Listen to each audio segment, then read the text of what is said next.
네, 한 주 동안 강원도내에 있었던 주요 소식들을 짚어보는 강원 주간 핫 이슈 시간입니다.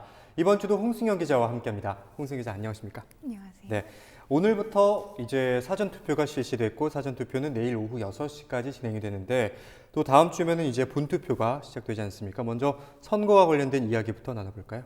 네, 말씀하신 대로 이제 오늘 10일부터 사전 투표가 시작이 되죠. 네. 11일까지 진행이 되는데요.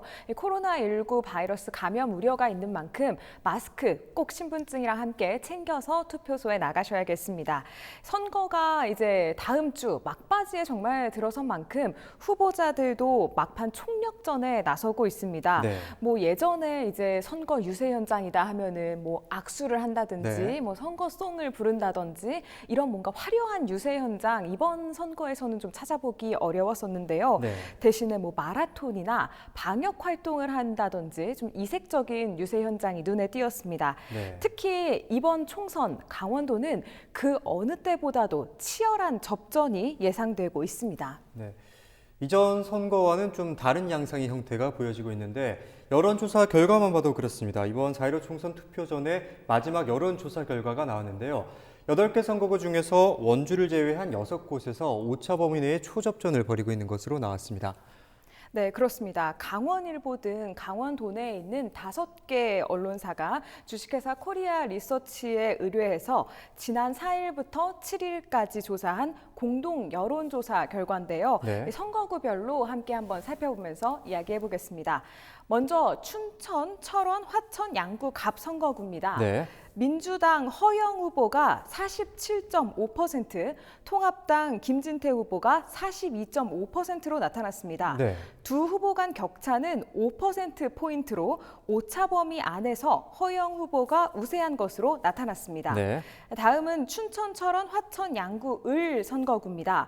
민주당 정만호 후보가 43.9%, 통합당 한기호 후보가 38.3%를 기록해서 5.6%포인트 차이로 혼전 양상을 보이고 있습니다. 네. 역시 두 후보도 오차 범위 안에서 접점을 보이고 있습니다.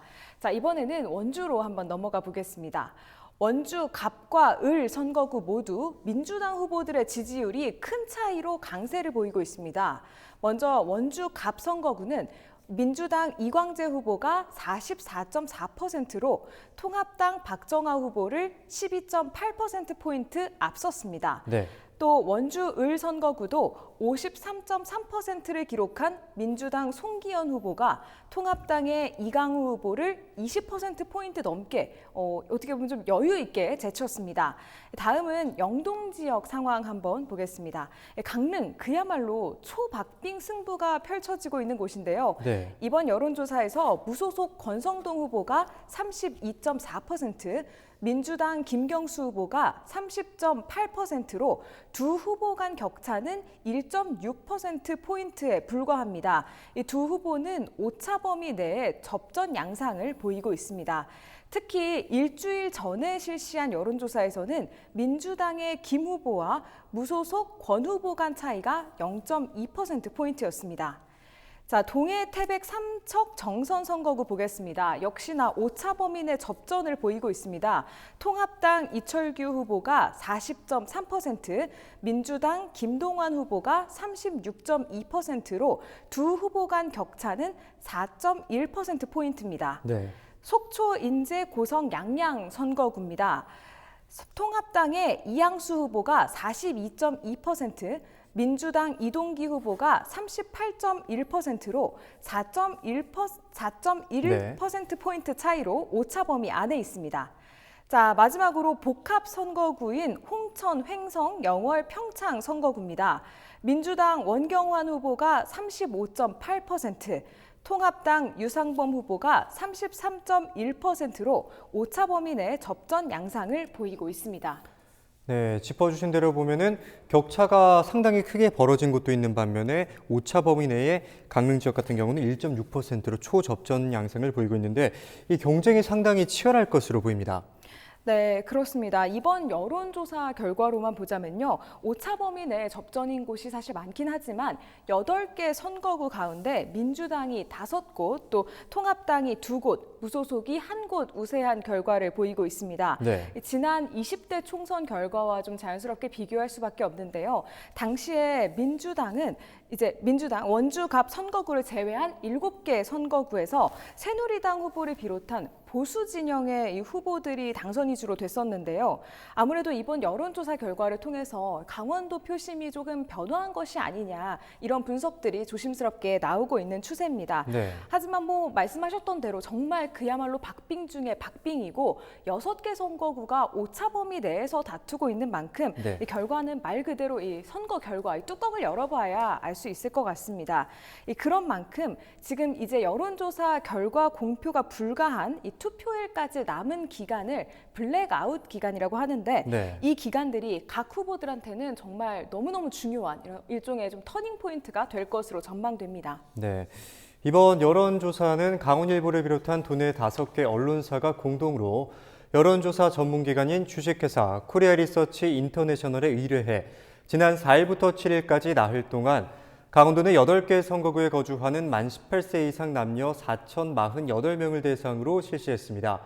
자세한 사항은 중앙선거 여론조사 심의위원회 홈페이지에서 확인할 수가 있습니다. 네, 홍승현 기자. 이번에는 특히 코로나19 사태의 여파로 일각에서는 깜깜이 선거가 될 것이다. 이러한 일각에서 우려의 목소리도 있었는데 대표적으로 선거법 위반 감소라는 참 아이러니한 상황이 또 벌어졌다고요? 네, 실제로 이 코로나19로 야외 활동이 크게 줄었잖아요.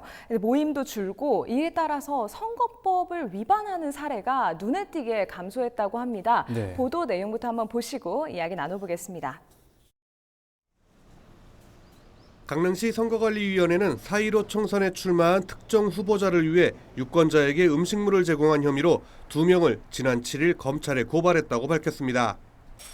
이들은 지난달 18일 강릉의 한 식당에서 선거구민 13명에게 38만 원 상당의 음식물을 제공한 혐의를 받고 있습니다. 9일 현재 강원도 선거관리위원회가 적발한 4.15 총선 관련 선거법 위반 사례는 4건으로 집계됐습니다. 지난 20대 총선 당시 경고 51건을 제외하고도 검찰 고발과 수사 의뢰한 사건이 17건에 달했던 전과 비교하면 선거법 위반이 크게 줄어든 겁니다. 실제 강원지방경찰청도 9일 현재 금품 살포나 허위사실 유포 등 부정선거로 3건, 공무원의 정치적 중립 의무 위반 1건 등 선거법 위반 사례는 13건으로 집계됐다고 밝혔습니다. 경찰 수사 역시 4년 전 20대 총선 당시 41건과 비교하면 30% 수준에 불과합니다. 하지만 SNS와 동영상 플랫폼 활용이 일반화되면서 온라인상 허위사실 유포나 명예훼손에 대한 우려의 목소리가 나옵니다. 선거관리위원회가 준비했던 각종 선거교육도 코로나19 사태로 개학이 늦어지면서 별 효과를 거두지 못하는 상황입니다. 선관위는 기부행위나 비방, 허위사실 유포 등 선거범죄에 대해 단속을 강화하고 적발된 위법행위에 대해서는 강력하게 대응해 나갈 방침입니다. 네, 앞서 보신 영상에서처럼 생각하지 못했던 클린 선거라는 이야기까지 나오고 있는데 그럼 여기서 또 한번 짚고 넘어가야 할 것이 유권자들에게도 선거운동 자격이 주어지는 만큼 유권자분들이 헷갈리기 쉬운 선거법에는 어떤 것들이 있는지 한번 짚어주실까요? 네, 우선 이제 대표적인 것이 투표하고 나면 요즘 인증샷 많이 찍으시잖아요. 네. V나 이렇게 엄지척 하는 포즈 안 된다고 생각하시는 분들이 많으신데 네. 지금은 이제 가능합니다. 네. 4년 전인 20대 총선까지는 이 선거 당일에 선거운동 금지 조항이 있었습니다. 네. 그래서 기표소 앞에서 이제 투표 인증샷을 찍어서 SNS에 올릴 때 아까 말한 것처럼 V나 엄지손가락 네. 이런 것들이 특정 후보를 좀 지지하는 것처럼 보일 수 있다. 그럴 수 이런 게 있죠. 있어서 이제 금지였었는데요. 지난 19대 대통령 선거 때부터 선거 당일에 인터넷이나 문자 메시지를 이용한 선거 운동이 가능해졌습니다. 네. 그래서 이제 선거 당일이라고 해도 SNS에 숫자를 뜻하는 사진, 글 올리는 것도 전부 다 허용이 되고요. 당연히 손동작 같은 것도 물론이고 SNS에 지지 후보를 뽑아달라 이런 문구도 적을 수가 있도록 바뀌었습니다. 네. 단 이제 주의해야 될 점이 후보자를 비방하거나 허위 사실이 적시된 글을 SNS에 올릴 경우에는 이제 공직선거법 위반 사항에 해당되기 때문에 각별히 좀 주의하셔야 합니다. 네, 또 이전과 또 다르게 큰 변화 중에 하나가 바로 비례대표를 선출하는 방식이 또 바뀌었죠. 네, 그렇습니다. 이번 선거에서 유권자들은 투표 용지를 모두 2장을 받게 됩니다. 하나는 자신이 속한 지역구의 국회의원이고 다른 하나는 지지 정당을 선택하는 투표 용지입니다. 네. 그런데 이 비례대표 투표 용지가 48cm로 역대 가장 길어서 좀 투표할 때 주의하셔야겠습니다. 네. 의석수 기준으로 첫 번째와 두 번째 당인 이 더불어민주당과 미래통합당이 직접 비례대표 후보를 내지 않고 위성정당을 활용했기 때문에 이번에 이 비례대표 용지에는 1, 2번이 없습니다. 3번부터 37번까지 있는데요. 정당 수가 워낙에 많은 데다가 비슷한 이름이 많습니다. 그래서 투표소를 들어가시기 전에 반드시 어떤 정당을 찍을지 숙지를 하고 들어가시는 것이 좋겠습니다. 네. 또 이 밖에도 이번에 이제 워낙 투표지 길이가 길다 보니까 최대한 줄이기 위해서 여백의 길이를 줄였다고 합니다. 지난 20대 총선 때는 이 구분하는 칸이 0.3cm였는데 이번에는 0.2cm거든요. 네. 더군다나 올해는 이 코로나19 확산 영향으로 비닐 장갑을 끼고 이제 기표를 하는 만큼 네. 두 후보를 동시에 찍거나 잘못 찍는 등 기표 실수를 하지 않도록 더욱더 좀 각별한 주의가 필요해 보입니다. 네, 정당도 많아지고 투표 용지 길이도 늘어난 만큼 그에 따른 정확한 투표를 하시는 게 중요할 것 같습니다. 또 코로나19 바이러스를 조심하기 위해서 투표소에서 1m 이상 거리를 둔다든지 이번 선거에서 이전과는 다른 새로운 풍경이 많이 보이는 것 같습니다. 신분증을 꼭 지참해야 하지만 마스크도 지참해야 한다는 이야기가 있는데 없으면은 들어갈 수가 없는 겁니까? 네, 이 마스크가 없다고 해서 뭐 네. 아예 투표를 할 수 없거나 뭐 투표소 출입을 못하거나 뭐 이런 거는 아니고요. 투표소 내에 별도로 마련된 임시 투표소에서 투표를 할 수 있게 됩니다. 그런데 이제 마스크를 하지 않은 유권자가 다녀가면은 이 임시 투표소 전체를 이제 다시 소독을 하고 환기를 해야 합니다. 그러다 네. 보면 자연스럽게 좀 시간이 지연될 수밖에 없고 네. 뒤에 유권자들이 기다리는 일이 벌어지면서 전체적인 이 선거 시간 자체가 좀 지체가 될 수 있습니다. 네. 그렇기 때문에 반드시 좀 신분증과 함께 마스크를 챙겨 가실 것을 다시 한번 좀 당부를 드립니다.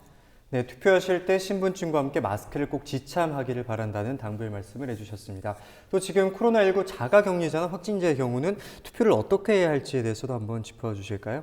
네, 사실상 이 자가격리 기간에 15일 투표 당일이 포함될 경우에 지금으로서는 좀 투표가 불가능합니다. 네. 사실 이번처럼 이 대규모 감염병이 국내에 발생했고 이 기간에 선거를 치르는 것은 처음 사례이기 때문에 선관위에서도 좀 고민이 많습니다. 네.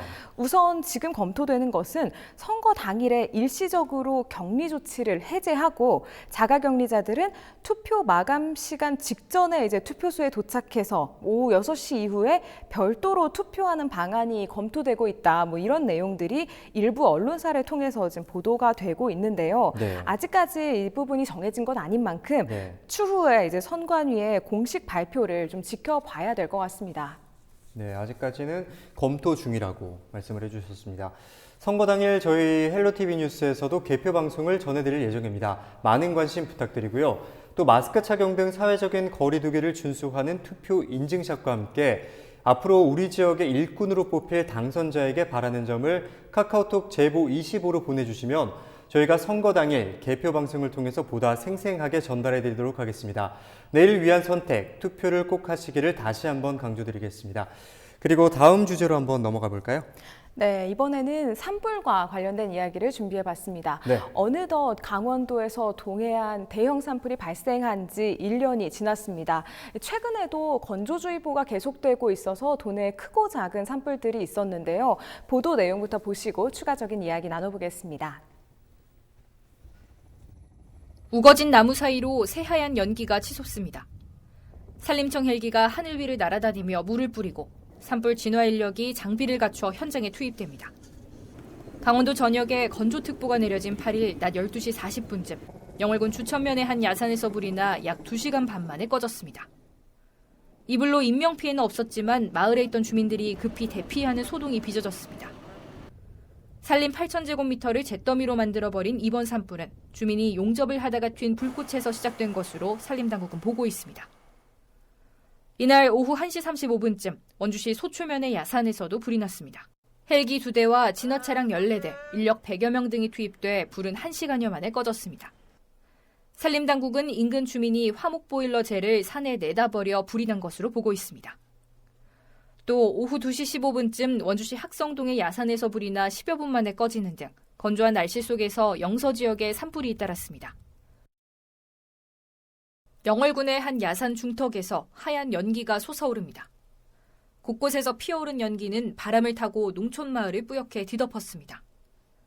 축구장 1개 정도의 구규림이 잿더미가 된 이번 산불은 주민이 잔가지를 태우다 시작됐습니다. 논밭두렁 불법 소각과 성묘객이나 등산객이 많아지는 봄철이 되면 산림당국은 더욱 비상입니다.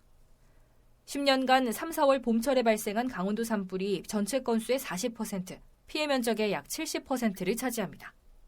올해는 코로나19의 영향으로 다중이용시설보다 산을 찾는 사람들이 많아질 수도 있는 상황. 특히 선거가 있는 짝수해에 대형 산불이 난다는 징크스까지 겹쳐 산림당국은 더욱 긴장하고 있습니다. 재난 전문가들은 산불은 피해가 동시다발적인 복합재난이라고 말합니다. 인명과 재산 피해 등 1차적인 피해뿐만 아니라 이후 산사태 위험과 관광객 감소 등 2차 피해도 뒤따르기 때문입니다. 한순간의 실수로 푸른 산림을 잿더미로 만들어버릴 수 있는 산불. 악몽을 되풀이하지 않기 위한 예방의 중요성이 더 강조되고 있습니다. 네, 저희 산불 보도 내용을 보고 오셨습니다. 작년 동해안 대형 산불도 이맘때 일주일 전쯤에 발생했었고 흔히들 봄철에 식모기를 전후로 산불이 많이 발생한다고 알려져 있는데 올해 산불 현황은 좀 어떻습니까? 네, 올해도 크고 작은 산불이 많이 발생하고 있고요. 봄철 산불 현황에 대해서 좀 정리를 해드리면요. 동해안 지역에 최근 10년간 발생한 산불이 164건입니다. 네. 그중에 53%가 봄철에 집중된 것으로 분석이 되고 있는데요. 이렇게 봄철에 산불이 자주 발생하는 이유는 일단 기본적으로 강원도를 찾는 관광객이 늘어나면서 네. 입산자 실화가 늘어나기 때문입니다. 네. 기본적으로 봄철이 건조한 날씨에 강풍이 부는 데다가 입산자가 늘어나면서 산에 인화물질을 가져가서 불을 피우거나 이런 경우가 늘면서 산불 위험이 유독 봄철에 좀 높을 수밖에 없는 겁니다. 네, 관광객 입산자 실화, 그러니까 사람의 부주의로 발생했다는 말씀을 해주셨는데 이렇게 입산자 실화로 산불이 발생할 경우에는 어떤 처벌을 받게 되는지도 한번 짚어주실까요? 네, 이 고의가 아니라 실수로 불을 냈다고 해도 형사처벌을 피할 수는 없습니다. 네. 산림보호법에 따라서요. 산림으로부터 100m 이내에서 허가를 받지 않고 불을 피우는 경우에는 최소 30만 원 이상의 과태료가 부과가 되고요. 이로 인해서 산불이 발생할 경우에는 3년 이하의 징역 또 3천만 원 이하의 벌금을 받게 됩니다. 무엇보다도 이 산불이 발생하면 경제적, 환경, 이 막대한 피해를 낳게 되는데요. 네. 손실된 산림이 다시 복구되려면 40년에서 100년이라는 긴 시간이 필요합니다. 또 이 밖에도 정말 생물 다양성 감소라든지 홍수 등 갖가지 피해가 벌어지는 만큼 무엇보다 좀 산불의 철저한 예방이 다시 한번 필요해 보입니다. 네, 올해는 부디 산불 피해가 없는 한 해가 되기를 바라겠습니다. 끝으로 코로나19와 관련된 이야기로 마무리하겠습니다. 철원에서 잇따라 추가 확진자가 나오고 있다고요? 네, 한동안 좀 잠잠한 듯 싶었던 도내 코로나19 확진자가 좀 다시 한번 나오고 있는 상황입니다. 네. 특히 이제 철원에서 목욕탕을 이용한 방문객들이 매개가 되는 이 지역사회 감염 전파가 좀 나오고 있는데요. 지금까지 철원 확진자가 모두 7명입니다. 이 역학조사 결과 이 철원 확진자 대부분이 이 특정 목욕탕과 관련된 것으로 드러났습니다. 네. 이에 따라서 지금 이 목욕탕 관리자 전원에 대한 진단 검사가 실시되고 있습니다. 네, 말씀하신 것처럼 대중목욕탕이 주요 감염원으로 지목됐다고 하셨는데 여기에 대해서 한 번 더 짚어주실까요? 네, 다행히 지금은 이제 지난 7일 이후로 지난 7일에 이제 강원도에서 철원에서 2명, 춘천에서 1명의 확진자가 나왔는데요. 네. 그 이후로 추가 확진자는 나오지 않고 있습니다. 네. 그런데 이제 원주에서 도내 첫 재확진 사례다 이렇게 의심된 경우가 있었는데요. 지난달 20일에 퇴원한 원주 5번 환자가 14일간 자가격리를 하고 이제 격리 해제 전에 실시된 검사에서 불분명한 수치를 보여서 지난 5일에 이제 재입원을 한 겁니다. 그런데 이제 2차례의 재검에서 최종으로 음성적으로 확인이 됐습니다. 그래서 다시 재발생한 사례는 아닌 것으로 확인됐고요. 9일에 퇴원을 한 것으로 알려졌습니다. 네, 아직까지 집단 감염 우려에서 안심하기는 이른 상황인 만큼 각별한 주의가 필요한 것 같습니다. 오늘 말씀은 여기까지 듣도록 하겠습니다. 홍 기자 수고하셨습니다.